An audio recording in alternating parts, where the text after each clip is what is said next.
Vous allez prier et vous continuez à voler. Vous priez, vous continuez à mentir. Vous priez, vous forniquez. Vous priez, vous mentez. Vous priez, vous volez. Vous priez, vous faites du mal aux gens. Vous priez, vous êtes méchants. C'est nous qui confectionnons les articles pour les hommes de Dieu. Alors, il y a maintenant les ministères sataniques. Vous finirez tous dans le feu.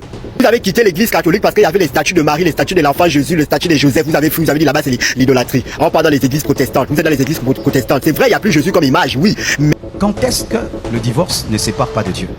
La femme du pasteur Marcelo demande le divorce. Mais ce qui est encore plus grave que ce que vous le croyez, c'est la vérité qui vient d'être dévoilée aux yeux de tout le monde.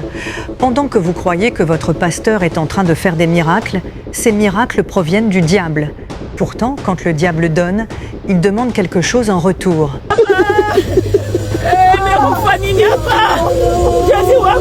Jusqu'ici, vous n'avez encore rien compris. Restez concentrés. Nous allons vous dévoiler pas à pas ce qui se passe. Les années précédentes, nous avons assisté à un spectacle de décès incroyable où les femmes de plusieurs pasteurs sont tombées les unes après les autres.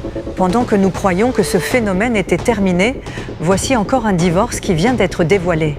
Il y a un whoopi, ils sont en train de prier, d'après eux-mêmes, ils sont en train de le délivrer. Tu es un bâtard. Il y a mon déflé. Batouadé. Je vous assure que dans cette vidéo, ce que vous êtes sur le point de découvrir va vous ouvrir les yeux sur la réalité de certains pasteurs. Vous croyez avoir affaire à de vraies personnes qui vous rapprochent de Dieu, mais détrompez-vous, vous êtes en train de signer avec le diable. Vous croyez que ces pasteurs sont en train de vous sauver, mais derrière tout cela se cache une vérité qui va vous faire froid dans le dos. Et c'est précisément ce que vous allez découvrir dans cette vidéo. Une découverte choquante a été faite dans cette église. Que se passe-t-il encore? Chaque partie de cette vidéo va vous ouvrir les yeux et vous ne verrez plus les églises de la même manière. Regardez cette vidéo jusqu'à la fin et vous saurez tout. Le pasteur Marcelo est en train de vivre quelque chose que personne n'aurait osé imaginer. Sa femme est en train de demander le divorce publiquement sur les réseaux sociaux. Et ce qui rend cette affaire encore plus explosive, c'est que ça, tout le monde en parle, et les vidéos circulent, les captures d'écran sont partagées des milliers de fois et les commentaires ne s'arrêtent pas. Alors aujourd'hui, on va tout décortiquer ensemble, on va aller au fond de cette histoire et vous allez comprendre pourquoi cette affaire ne concerne pas seulement un pasteur et sa femme, mais elle touche à quelque chose de beaucoup plus profond, quelque chose que beaucoup de gens ont toujours soupçonné mais que personne n'osait dire à voix haute. Restez avec moi jusqu'à la fin parce que ce que je vais vous révéler dans quelques minutes va littéralement vous couper le souffle. Commençons par le début. Le pasteur Marcelo, pour ceux qui ne le connaissent pas encore, est un homme de Dieu qui a traversé des épreuves que beaucoup d'entre nous seraient incapables d'endurer. Il y a quelques années, il a perdu à sa première femme. Une disparition qui l'a profondément marqué, une douleur que l'on pouvait voir dans ses sermons, dans ses mots, dans la façon dont il priait. Pendant longtemps, il a porté ce deuil seul. Et puis, un moment Qui me produisait de l'argent. J'avais un canari qui me produisait de l'argent. Et ce canari, je l'avais mis dans une chambre à côté de la chambre de ma mère. Elle est assise là. Elle vient ici prendre le micro pour dire c'est faux. Pour que j'ai ce canari là, on m'a demandé d'aller chercher placenta de bébé. On m'a demandé d'aller chercher, vous voyez ça, le doigt d'un albinos. Et puis devant moi, ils sont venus, ils ont pilé le doigt là pour rendre sa poudre, pour mélanger ça, pour faire un savon avec lequel je me lavais avant d'aller prendre l'argent là dans le canari. J'ai vécu au Bénin. J'ai fait 2 ans au Bénin. Il y a un marché au Bénin, à Ouida, la ville appelée Ouida précisément. Il y a un marché où on vend des corps humains. Je suis sur internet, je parle. Qu'un Béninois vient dire en bas qu'est-ce qu'il est faux. Même si tu veux des skills fumés, tu vas trouver. Tu veux pour albinos, tu veux pour l'homme, il y a marché de ça. Tu veux sexe des femmes, sont fumées, il y a marché de ça. Aïe, toi tu n'as rien vu dans la vie, hein. C'est pourquoi voyager là, c'est important aussi. Hein. C'est là que tu vois que le monde s'est complètement égaré. Mais vous voyez souvent même sur internet, il y a des vidéos où on découpe les chiens pour les vendre. Il y a des vidéos où on découpe même les êtres humains en Chine. Vous voyez ça souvent. Aïe, on les dépaisse. J'étais allé au Mali, quand j'étais païen, dans mes 10 années de rétrogradation, loin de l'éternel. J'étais allé au Mali. J'ai l'un des plus grands féticheurs du Mali. Quand je suis arrivé là-bas, c'est lui qui m'a fait le fameux canari qui me produisait de l'argent. J'avais un canari qui me produisait de l'argent. Et ce canari, je l'avais mis dans une chambre à côté de la chambre de ma mère. Elle est assise là. Qu'elle vienne ici prendre le micro pour dire c'est faux. Pour que j'ai ce canari là, on m'a demandé d'aller chercher placenta de bébé. On m'a demandé d'aller chercher l'index. Ouais, ça là, le doigt d'un albinos. Moi, je ne connais pas. J'ai demandé, on m'a dit non, mon vieux. Quand tu sais que quand tu as dit là, tu ne te déplaces pas. Faut dire seulement, c'est quoi tu veux. Moi, il a dit le prix, il a dit, ah, moi, mon marabout m'a dit, il veut doigt d'albinos. Vous savez ce qui s'est passé? Ils sont allés chercher doigt d'albinos. Hein? Et puis devant moi, ils sont venus, ils ont pilé le doigt là. Dans truc où on pile. Non, où on pile graines là. Les petits trucs où on pile graines là. Ils ont pilé ça dedans pour rendre sa poudre. Pour mélanger ça, pour faire un savon avec lequel je me lavais avant d'aller prendre l'argent là dans Canari. Je ne sais pas, l'albinos là, ils l'ont tué, ça fait combien de temps, combien d'années il est mort. Ses parents croient que son corps est couché dans le cimetière. Les gens qui sont volés le corps, vous voyez les gens qui sont volés dans le cimetière, ils ouvrent les corps, ils volent les kitas, ils volent les bijoux. C'est pas seulement ça, hein. En dehors de ça, ils volent même les corps pour les rituels. Ton ventre que tu trouves gros là, ça son prix. corps que tu as là, il a un prix. Quand vous voyez des femmes, elle allait et sa poitrine devient flasque, sa poitrine tombe. Il y a un prix pour faire relever ça. Si tu as un gros nez, il y a un prix pour raffiner ton nez là. Si tes dents sont pourries, il y a un prix pour que tu aies les dents que vos influenceurs, depuis vous les voyez tout le temps sur la souris, parce qu'on ne sait pas où elles sont allées en Turquie, mais dents blanches, dents blanches que tu vois, elles montent partout là. Il y a un prix. Les fesses que tu vois habitant, les grosses fesses que tu vois là, il y a un prix pour avoir ça. Oui, le corps a un prix. Il y a des chirurgiens qui existent dans ce monde pour rendre ça plat. Même si tu veux sourire pour avoir fossette, tout ça là, la chirurgie plastique, on te met tout ça. Tout ce que vous voyez, vous convoitez là, tu crois que ils ont payé pour avoir ce que vous appelez corps des règles.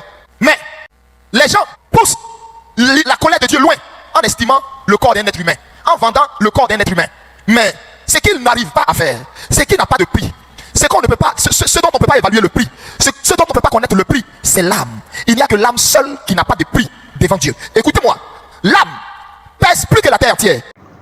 Alors cette vidéo, c'est à l'endroit des pasteurs. Vous êtes un serviteur de Dieu, vous êtes pasteur, vous êtes prophète, ou bien prophétesse, vous êtes évangéliste, vous êtes apôtre, vous êtes diacre, ou bien vous êtes prêtre, ou bien en fait, vous servez Dieu.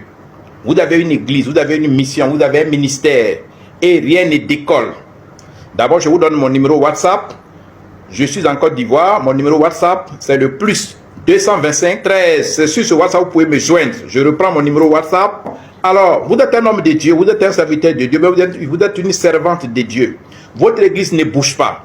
Vous faites les veillées de prière. Vous faites tout ce qu'il faut. Vous faites les croisades. Vous faites les assemblées de prière. Tout ça, mais ça ne décolle pas. Les fidèles ne viennent pas. Au contraire, les fidèles quittent votre église pour aller dans d'autres églises.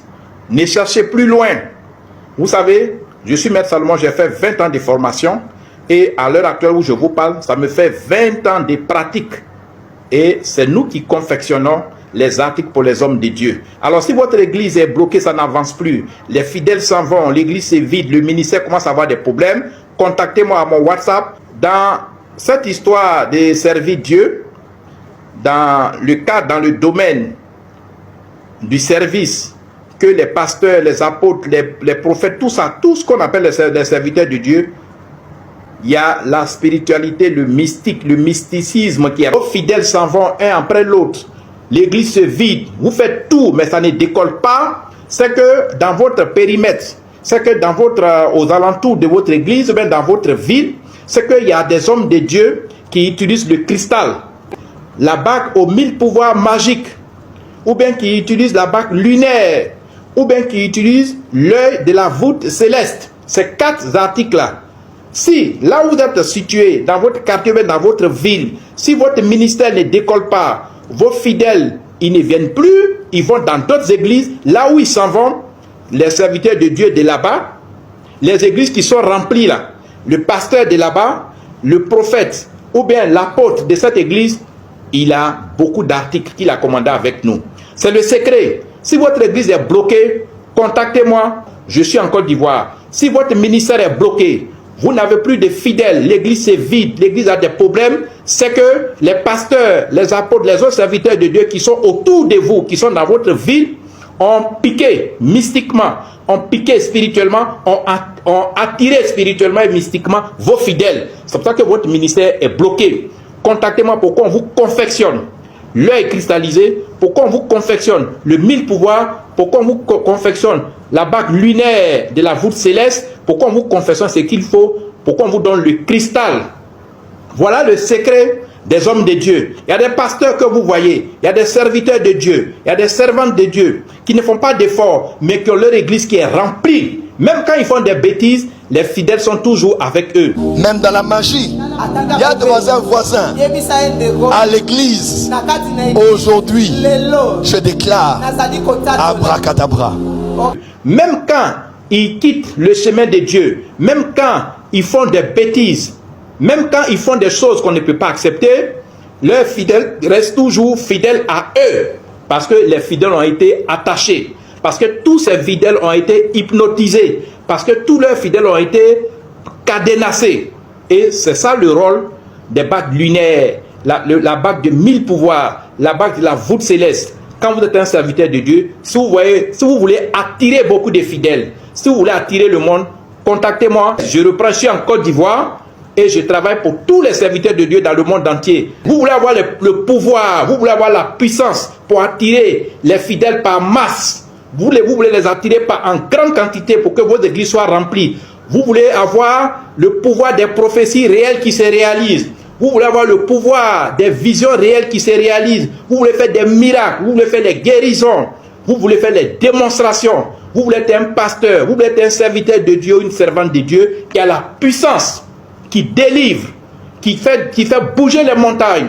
Et vous voulez, n'est-ce pas, avoir une mission internationale. Vous voulez qu'on parle de vous un peu partout. Contactez-moi sur mon WhatsApp. Nos articles n'ont pas de totem. Nos articles n'ont pas de sacrifice. Chez nous, on ne fait pas de sacrifice, on ne fait pas d'incantation mystique. Nos articles n'ont pas de retour de choc, mais sont les articles les plus puissants.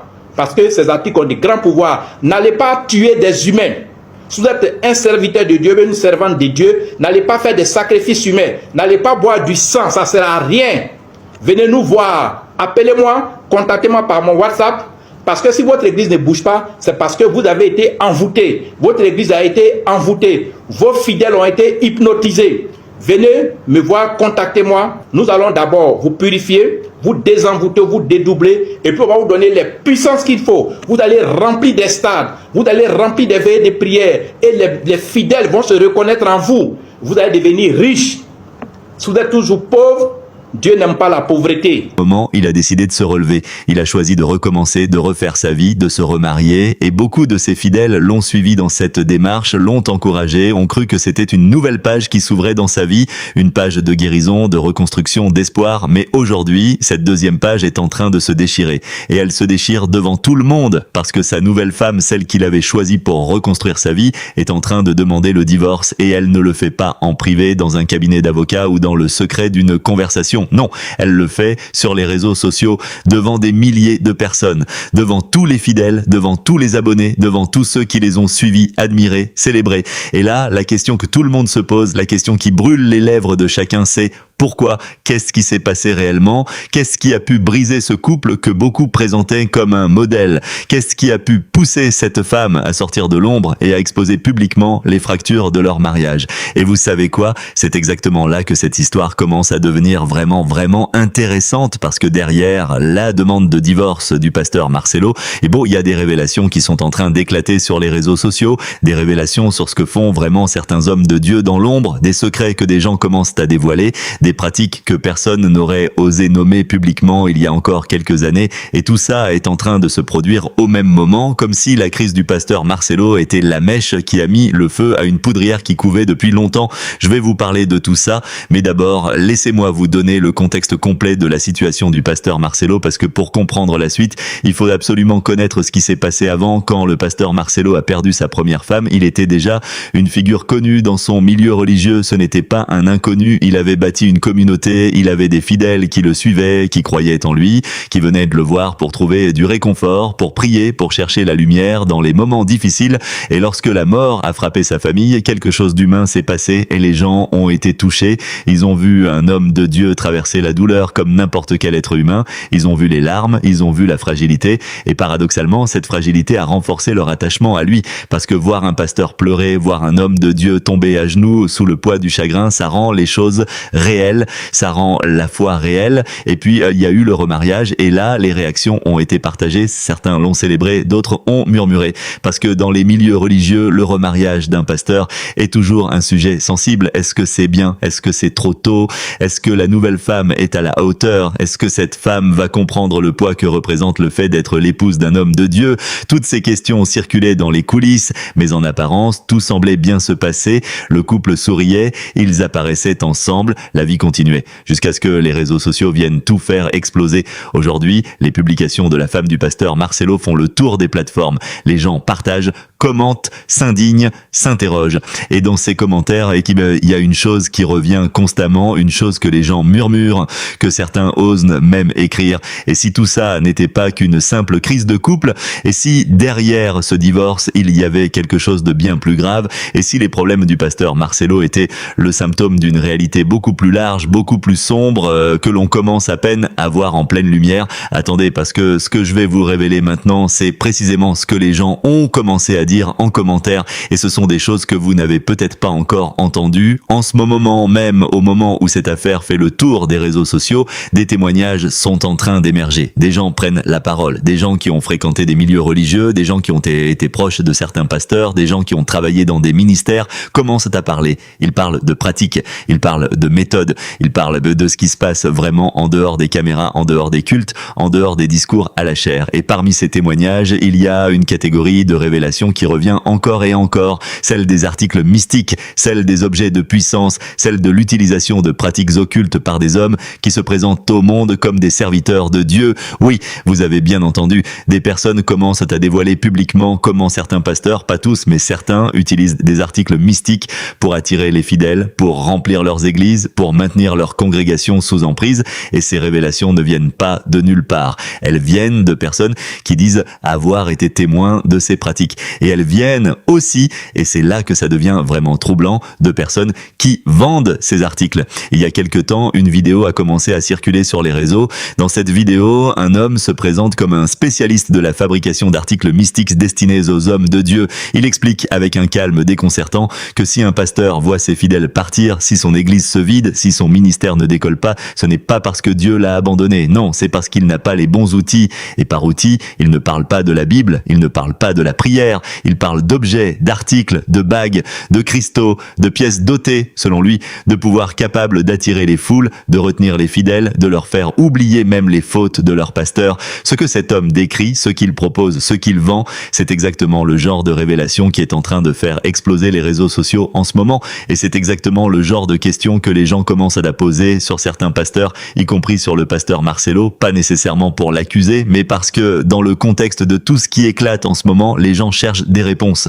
les gens veulent comprendre, les gens veulent savoir si ce qu'ils ont cru, si ce à quoi ils ont fait confiance était réel, et c'est là que cette affaire dépasse largement le cadre d'un simple divorce, parce qu'un divorce, aussi douloureux soit-il, ça reste quelque chose de personnel, ça reste une affaire entre deux personnes, mais quand ce divorce s'inscrit dans un contexte plus large, quand il survient au moment même où des révélations sur les pratiques occultes de certains pasteurs éclatent sur les réseaux sociaux, quand les gens commencent à faire des liens, à poser des questions, à chercher des cohérences, alors ça devient autre chose, ça devient une crise de confiance. Une crise de foi. Et ça, c'est quelque chose qui touche beaucoup de personnes. Je vais vous dire quelque chose. Dans tous les commentaires que j'ai lus sur cette affaire, dans toutes les réactions que j'ai vues, la chose la plus frappante, ce n'est pas la colère, ce n'est pas le scandale, c'est la douleur. La douleur des fidèles qui ont cru, la douleur des gens qui ont donné, qui ont prié, qui ont fait confiance et qui aujourd'hui se retrouvent avec des questions auxquelles ils n'ont pas de réponse. Et c'est pour eux, pour vous, que je suis là aujourd'hui, pour poser les questions que personne ne pose vraiment, pour aller au fond des choses, pour mettre des mots sur ce que beaucoup ressentent mais n'arrivent pas à formuler. Mais avant que j'aille plus loin, je dois vous poser une question. Est-ce que vous avez déjà eu l'impression, en écoutant un pasteur, en suivant un homme de Dieu, que quelque chose ne collait pas ? Que derrière le discours, derrière les sourires, derrière les miracles annoncés, il y avait quelque chose que vous ne parveniez pas à saisir, mais qui vous mettait mal à l'aise. Si oui, restez avec moi, parce que ce que je vais vous expliquer dans les prochaines minutes va peut-être vous donner la réponse à cette question que vous portez depuis longtemps. Revenons au pasteur Marcelo. Sa femme demande le divorce. Très bien. Mais ce qui est en train de se passer sur les réseaux sociaux, ce n'est pas simplement une séparation annoncée, c'est une série de publications qui, selon certains observateurs, semblent indiquer quelque chose de bien plus profond. Des publications dans lesquelles on perçoit non seulement la souffrance d'une femme qui traverse une rupture, mais aussi, entre les lignes, des allusions à des choses vécues, à des choses observées, à des réalités qui ne correspondent pas à l'image publique que le pasteur projette. Et là, les gens se sont mis à lire entre les lignes, à interpréter, à chercher le sens caché dans chaque mot. Est-ce qu'elle parle de trahison? Est-ce qu'elle parle de mensonge? Est-ce qu'elle parle de double vie? Est-ce qu'elle parle de pratiques que certains appellent mystiques et que d'autres appellent autrement? Ces questions, je ne peux pas y répondre à sa place. Je ne suis pas dans leur vie, je ne connais pas les détails privés de leur relation, mais ce que je peux faire, ce que je dois faire, c'est vous donner le contexte, vous mettre face aux faits, vous montrer ce que ces révélations sur les pratiques de certains pasteurs disent sur le monde dans lequel nous évoluons tous. Et pour ça, je dois vous parler de ce que cet homme, dans cette vidéo qui circule, a osé dire publiquement, parce que ce qu'il a dit et la façon dont il l'a dit, c'est le reflet d'une réalité qui existe, d'une réalité que beaucoup préfèrent ignorés d'une réalité qui aujourd'hui, avec l'affaire du pasteur Marcelo, refuse de rester caché. Cet homme explique, sans gêne, sans honte, avec même une certaine fierté, qu'il fabrique des articles pour les hommes de Dieu, des articles qui permettent, selon lui, d'attirer les fidèles, de les retenir, de les hypnotiser, c'est son mot, de les cadenas, comme il le dit, pour qu'ils ne partent jamais, même quand leur pasteur fait des choses répréhensibles. Il dit que si l'église d'un pasteur est vide, c'est parce qu'un autre pasteur autour de lui utilise ces articles pour attirer ses fidèles. Et il propose d'équiper ce pasteur à son tour. C'est là que tout devient glaçant. Parce que si ce que cet homme dit est vrai, si de telles pratiques existent réellement dans certains milieux religieux, alors cela veut dire que des gens ont été et sont peut-être encore aujourd'hui manipulés, que leur foi, leur amour, leur dévotion a pu être exploitée, que les miracles qu'ils ont cru voir, les prophéties qui se sont réalisées, la guérison qu'ils ont ressentie, tout ça a pu être dans certains cas le fruit non pas d'une relation authentique avec Dieu, mais de quelque chose d'autre, de beaucoup plus sombre. Et ça, c'est une pensée que beaucoup de croyants ne peuvent pas supporter. Une pensée qui fait mal, une pensée qui remet en question des années de foi, des années de sacrifice, des années de dons. Des gens ont donné leur argent, leur temps, leur cœur à des pasteurs, et si certains de ces pasteurs les ont abusés, ça c'est une blessure qui ne se soigne pas facilement. Je vais continuer à vous expliquer tout ça, mais d'abord je veux que vous sachiez une chose importante. Dénoncer ces pratiques, c'est pas attaquer la foi, c'est pas attaquer Dieu, c'est pas attaquer les vrais hommes de Dieu. Au contraire, c'est protéger la foi, c'est protéger les croyants, c'est protéger tous ceux qui cherchent sincèrement la vérité spirituelle d'être exploités par des individus qui utilisent le nom de Dieu comme un outil de pouvoir et d'argent. Et c'est exactement pour ça que je vous parle aujourd'hui, parce que la vérité a le droit d'être dite et parce que vous avez le droit de savoir. Alors, avant de passer à la suite, posez-vous cette question. Si demain, on vous prouvait que le pasteur que vous suivez utilise des méthodes occultes pour vous garder dans son église, qu'est-ce que vous feriez? Restez-vous? Partirez-vous? Chercheriez-vous la vérité? Parce que dans quelques instants, je vais vous montrer exactement comment ces méthodes fonctionnent et je vous garantis que vous ne regarderez plus jamais les choses de la même façon. Alors voilà ce que cet homme explique avec un détail qui donne froid dans le dos. Il décrit des objets précis, des articles qui, selon lui, ont des pouvoirs capables de changer radicalement la trajectoire d'un ministère. Il parle de cristaux, il parle de bagues, qu'il appelle les bagues aux 1000 pouvoirs. Il parle d'une bague lunaire, il parle de ce qu'il nomme l'œil de la voûte céleste. 4 catégories d'articles, 4 types d'objets, et pour chacun d'eux, il décrit un usage précis dans le monde religieux. Maintenant, je dois être honnête avec vous, je ne vais pas vous dire si ces objets ont réellement les pouvoirs que cet homme leur attribue. Ce n'est pas la question c'est de comprendre pourquoi des gens croient en ces objets, pourquoi des gens les achètent, pourquoi il existe un marché pour ce genre de choses dans les milieux religieux, et ce que ça dit sur la fragilité, sur la vulnérabilité, sur les peurs profondes qui habitent même les hommes qui ont choisi de consacrer leur vie à Dieu. Parce que si vous y réfléchissez vraiment, qu'est-ce qui pousse un pasteur à contacter quelqu'un qui vend des articles mystiques? Qu'est-ce qui pousse un homme ou une femme qui dit servir Dieu à chercher autre chose que Dieu pour remplir son église? La réponse, c'est la peur de l'échec, la peur de voir son ministère s'effondrer, la peur de perdre sa position, son prestige, son revenu, la peur d'être un pasteur dont l'église est vide pendant que celle du voisin est pleine. Et dans ce monde, dans ce contexte de compétition entre ministères, dans cet environnement où la taille de l'église est souvent perçue comme un indicateur de la faveur divine, la pression est immense. Absolument immense, et certains, incapables de résister à cette pression, font des choix qu'ils n'auraient jamais envisagés dans d'autres circonstances. Mais voici ce qui est encore plus troublant, ce n'est pas seulement la peur qui alimente ce marché, c'est aussi l'ambition. L'ambition d'être reconnu, l'ambition d'être célèbre, l'ambition d'avoir des dizaines de milliers de fidèles, d'être invité dans des conférences internationales, d'avoir une mission qui traverse les frontières. Et cet homme, dans sa vidéo, cible précisément cette ambition. Il dit littéralement: vous voulez avoir une mission internationale, vous voulez qu'on parle de vous partout? Contactez-moi. C'est un discours de vendeur, un discours de marketeur. Sauf que ce qu'il vend, c'est supposément du pouvoir spirituel et il le vend à des pasteurs. Mais attendez, parce que là, je dois vous poser une question qui va peut-être vous mettre mal à l'aise. Est-ce que vous avez déjà entendu un pasteur tenir un discours qui ressemblait étrangement à un argumentaire de vente? Est-ce que vous avez déjà eu l'impression, en écoutant un sermon, que ce n'était pas vraiment Dieu que l'on cherchait à vous vendre, mais une image, un produit, une promesse qui s'apparentait davantage à une offre commerciale qu'à un appel sincère? Si oui, Alors vous n'êtes pas seul. Beaucoup de gens ont cette impression. Et cette impression, aujourd'hui, elle prend une forme encore plus concrète avec les révélations qui circulent sur les réseaux sociaux. Parce que si des pasteurs achètent des articles mystiques pour attirer des fidèles, ça veut dire que dans les coulisses de certaines églises, il ne s'agit plus de foi. Il s'agit de stratégie, il s'agit de business, il s'agit de conquête de marché. Et les fidèles sont les consommateurs, des consommateurs qui ne savent pas qu'ils sont consommateurs, des consommateurs qui croient donner leur cœur à Dieu alors qu'ils donnent leur confiance et leur argent à des hommes qui jouent un rôle. Voilà la réalité que ces révélations mettent en lumière. Et c'est une réalité qui fait mal, profondément mal. Revenons maintenant au pasteur Marcelo, parce que dans cette affaire, il y a une dimension que je n'ai pas encore abordée et qui est pourtant fondamentale, c'est que la dimension humaine, la dimension de la souffrance réelle d'un homme qui, rappelons-le, a perdu sa première femme, un homme qui a traversé le deuil, un homme qui a essayé de reconstruire sa vie, un homme qui aujourd'hui voit son deuxième mariage s'effondrer publiquement. Qu'est-ce qu'on ressent quand on est à sa place? Qu'est-ce qu'on ressent quand sa vie privée devient un spectacle public? Quand les gens débattent de votre mariage comme si c'était un feuilleton télévisé? Quand des milliers de personnes lisent les posts de votre femme et en tirent leurs propres conclusions sur vous ou sur votre vie, sur ce que vous êtes? Je ne défends pas le pasteur Marcelo. Je ne l'accuse pas non plus, je dis simplement que derrière les polémiques, derrière les hashtags, derrière les partages et les commentaires, il y a un être humain qui souffre. Et dans cette souffrance, il y a peut-être des réponses que l'on ne verra jamais, des vérités qui resteront privées, des explications que personne d'autre que lui et sa femme ne connaîtra jamais vraiment. Mais ce que cette affaire met en lumière, au-delà de la personne du pasteur Marcelo, c'est la question de la responsabilité des hommes religieux dans l'espace public. Quand on est un homme de Dieu, quand on a des fidèles, quand on a une influence, on n'est pas simplement un individu qui vit sa vie. On est une figure, une référence, un modèle, et les actes, les choix, les comportements de cette figure ont un impact direct sur ceux qui la suivent. Mais ce que cette affaire met en lumière, au-delà de la personne du pasteur Marcelo, c'est la question de la responsabilité des hommes religieux dans l'espace public. Quand on est un homme de Dieu, quand on a des fidèles, quand on a une influence, on n'est pas simplement un individu qui vit sa vie.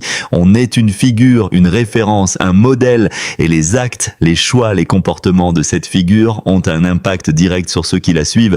Et c'est pour ça que quand une figure comme le pasteur Marcelo traverse une crise publique, les conséquences dépassent largement sa vie personnelle. Elle touche sa communauté, elle touche sa congrégation, elle touche tous ceux qui avaient mis leur confiance en lui. Et là, on arrive au cœur de la question que je veux vous poser, pas une question sur le pasteur Marcelo spécifiquement, mais une question plus grande, une question sur la nature de la foi religieuse dans le monde d'aujourd'hui, une question sur ce que nous attendons des hommes de Dieu, une question sur la différence entre un pasteur qui guide et un pasteur qui dirige, entre un serviteur de Dieu et un entrepreneur du sacré. Parce que ces révélations sur les articles mystiques, ces témoignages sur les pratiques occultes de certains pasteurs, ces histoires de bagues et de cristaux vendus pour remplir des églises, tout ça dit quelque chose d'important sur le monde religieux que nous avons construit, un monde où la foi est devenue un business, un monde où les miracles sont parfois mis en scène, un monde où certains hommes qui portent le titre de pasteur sont en réalité des manipulateurs habiles qui ont compris que la foi des gens était la ressource la plus précieuse qu'ils pouvaient exploiter. Bienvenue dans la deuxième partie de cette enquête, et si vous avez regardé la première partie, alors vous savez déjà à quel point ce sujet est sérieux. Vous savez que derrière la demande de divorce de la femme du pasteur Marcelo, il y a des questions bien plus profondes qui agitent les réseaux sociaux. Vous savez que des révélations circulent sur les pratiques de certains pasteurs, des pratiques qui n'ont rien à voir avec la foi, des pratiques qui relèvent d'un autre monde, un monde que beaucoup d'entre vous soupçonnaient sans pouvoir le nommer. Alors dans cette partie, on va aller encore plus loin, et je vous préviens d'entrée, certaines de ce que je vais vous dire va vous mettre très mal à l'aise, pas parce que je veux vous choquer, mais parce que la vérité, quand on la regarde en face, est souvent inconfortable. On commence maintenant. Cet homme qui a posté cette vidéo sur les réseaux, cet homme qui dit fabriquer des articles mystiques pour des pasteurs, il fait quelque chose d'extraordinairement révélateur dans son discours, quelque chose que beaucoup ont peut-être manqué à la première écoute. Il ne se présente pas comme quelqu'un qui travaille contre Dieu, il ne se présente pas comme un ennemi de la religion. Au contraire, il dit que ces articles n'ont pas de totem, pas de sacrifice, pas d'incantation. Il dit même que ces articles sont les plus puissants justement parce qu'ils n'exigent pas de sacrifice humain. Arrêtons-nous là une seconde, parce que ce qu'il dit là, c'est extraordinaire dans sa perversité.